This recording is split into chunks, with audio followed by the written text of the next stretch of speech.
The ground up, I built it with the intent of bringing my town up.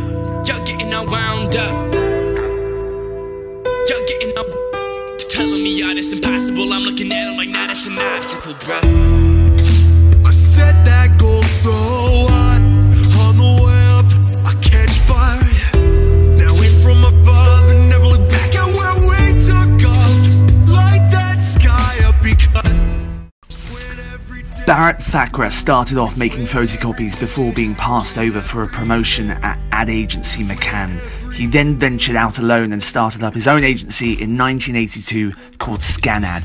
A Kenyan national, via a series of acquisitions and organic growth, he now oversees the largest marketing services company in East Africa, Scangroup. Here he imparts key lessons on how to make it as an entrepreneur. I think as entrepreneurs, you know, if I kind of look at my own story, I had a goal.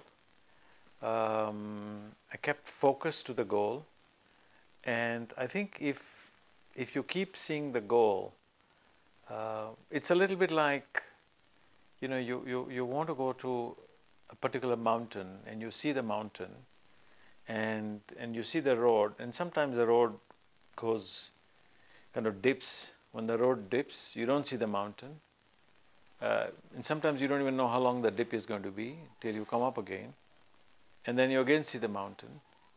And so that kind of up and down, you know, the dipping keeps happening all the time. And there are times when you are in the dip, you kind of feel discouraged and say, well, now you don't see the mountain anymore. You don't know whether you're going in the right direction. You don't know whether you're doing the right thing. And but I think the trick with entrepreneurs is, if you believe in yourself, you believe in that there is a mountain there somewhere. You may not know exactly where it is, but you know it's there somewhere. You just have to keep plowing, and you know, because it's not an easy ride. It's not an easy ride because you know, nothing is easy in life. If you look at, you know, any entrepreneurs, you look at Steve Jobs, you read about him. There was a time that he was, you know, there was no future. Nobody wanted to buy his computers, and see where the company is now. If you look at the guy of Virgin Atlantic, you know, I mean, I think if you look at any one of those entrepreneurs, you know, they've all had lots of ups and downs. And I think this is my story. I've had lots of ups and downs. At times you feel very disheartened. You feel, well, that's the end of the road. And but you know, you believe in it. You believe there's a mountain. You just keep going. And the most important thing is you keep your head down. What tends to happen is people give up very easily. You know, they kind of change direction. They're down. They don't see that mountain. They change direction, and quickly they come up again. But then you try and see another mountain, and then you take on that journey, and that one also goes up and down. So I think the up and down is there in any business, if you look at even global businesses today, you know, they're finding it difficult to get growth. So they have to reinvent themselves. They have to go into areas which traditionally they stayed away from, and they have to re-strategize, restructure.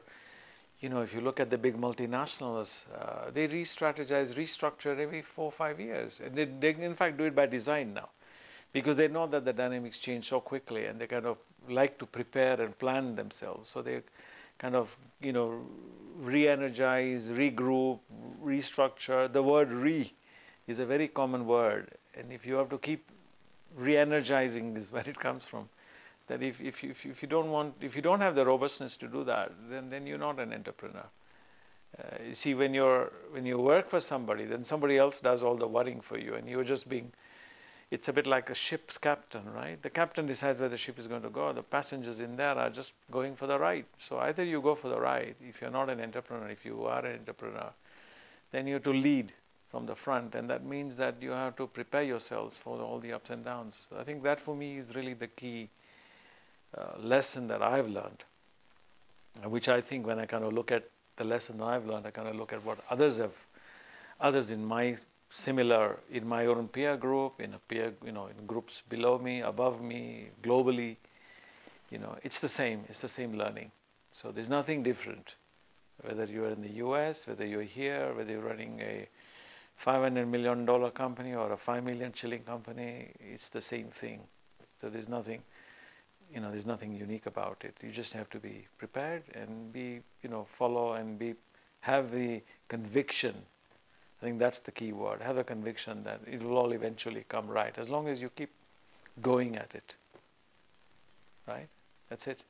Can you, if I can just maybe throw in a couple of questions, can you describe a time when you were perhaps at your lowest ebb? When is there? Can you describe a story when you felt like not continuing, or have you always had that? You always have it. Lots of times. I mean, in our business, you lose accounts, and sometimes when you lose accounts, you don't lose one, you lose 3, 4 in a row. So we've had that situation, many years ago, and you kind of lose an account, and you kind of feel sad about it, saying, "Well, you did your best, you did fantastic work. Why did you lose it?" But because it was meant to happen, so you lose it, and you know that wherever they've gone, they may not be. You don't give up on that client. You keep staying close to the client, and when things do work out again, they'll call you up and they come back. So, but you have to keep going. If you stop and give up, then obviously they come back, you're not there. So, you know what I mean? But I think the important thing is that you also have to recognize why they went in the first place. Why did you lose them?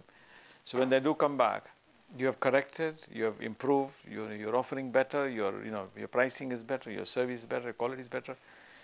If a restaurant is not doing great and nobody's coming, the guy can't just keep on waiting and saying, well, people will eventually come back. They went because they weren't happy with the food, they were not happy with the pricing, they were not happy with the location. So you need to change. Close that place down, go somewhere else, start again, make sure whatever you learned from that one, you've applied. And then people will come. That's the way to do it, So I think you have to, like I said, you have to restructure, re-energize, and we've done that all the time. We've grown as a result. We've had your ups and downs, but there are times that setbacks will come. How do you create that awareness that mistakes have been made? Actually, we need to pivot here. Do you put really good people around you, or is it? You need good people all the time. You need to introspect yourself. You need to accept. You need to listen to people. You have to listen to what your customers or clients are saying. Find out why they left. What was the problems you had? And sometimes it's not problems with you, it's problems with them. But you still have to adjust to them. I mean, look at the airline industry. It's changed over the years. They keep changing all the time because it's a very competitive industry. And in hospitality, hotels, they've changed. There will be a time when you walk into a hotel, they charge you for Wi-Fi. Now Wi-Fi is free because they realize that customers are not willing to pay extra for Wi-Fi, right? So I think it's about understanding and changing and moving forward. Status quo never remains. Change is the only constant. You use the word introspect there. I read that daily strategies and habits are very important, aren't they? Routine to some extent can save you. Do you have a daily practice in the morning? Do you meditate? Do you do yoga to keep you sane? I do yoga, but I think introspection, is by what the organization is doing. You need to organize, you need to introspect the organization. Sometimes, the skills we have are not the skills that are required. Different skills are required, more skills are required. Commitment levels are not there. The people you employ, sometimes their levels of commitment are less. So how do you get them to be more committed? How do you get higher commitment levels, right? So that's an ongoing thing. I think business has to be driven from the front if the business wants to be successful. And the entrepreneur who is the head of the business needs to be driving it. You can't let it go on autopilot. There's no such thing as autopilot, right? No company in the world actually is autopilot. Every corporate in the world, anywhere in the world, is on full throttle, have to be on full throttle all the time to survive. What do you think the number one failure is at the moment, or the top three failures? Complacency. In Kenya? Anywhere, everywhere. I think it's the same everywhere. There's nothing unique about Kenya or different about, apart from the market dynamics, right? Now, market dynamics vary. They vary in Kenya, they vary from country to country. In Kenya, they vary from, month to month. I think the dynamics are basically, it's a bit like a plane flying in the air, the headwind is there, tailwind is there, turbulence is there, it's everywhere. It depends where you are, what time you are. So I don't think there's anything specific that you can relate to each market, apart from the dynamics that keep changing. Political dynamics, economic dynamics. But you've got to adapt to kind of, work around those challenges. Is that growth businesses? What about for entrepreneurs? Would you say it's complacency there, or would you say it's... Everywhere. Yeah. It's the same everywhere. Complacency goes with anything, with every business. If you're complacent, you don't recognize the needs of your customers, you're not changing yourself to fit the needs of your customers, you're not changing yourself to fit the needs of the people that work for you, if you're not changing, to work around the dynamics that are operating around you. I just take the example of an aircraft. If it's going through turbulence, the captain will change, he'll make some changes, right, to manage turbulence. If there is headwind, he will, put more acceleration. If there is tailwind, he will slow down. You have to keep making adjustments, right? Sure. It's the same with business. And for any entrepreneurs out there who are thinking, marcoms, advertising in Kenya, specifically Africa more widely, where is the need? Is the need in digital right now? Is it in video in digital? Where do you see huge potential for anybody out there who's thinking? I think the question is that question is more to do with reading of the dynamics, right? And if I was to answer that, I think the dynamics are changing here in marcoms. Digital is getting to be important, but is not the most important.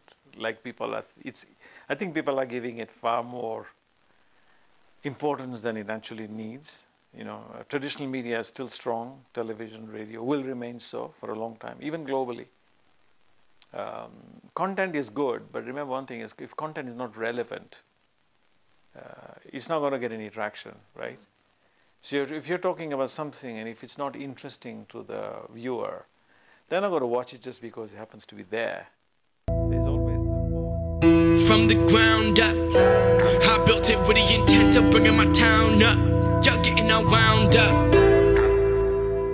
Y'all getting up. Telling me, yeah, it's impossible. I'm looking at it like, nah, that's an obstacle, bruh.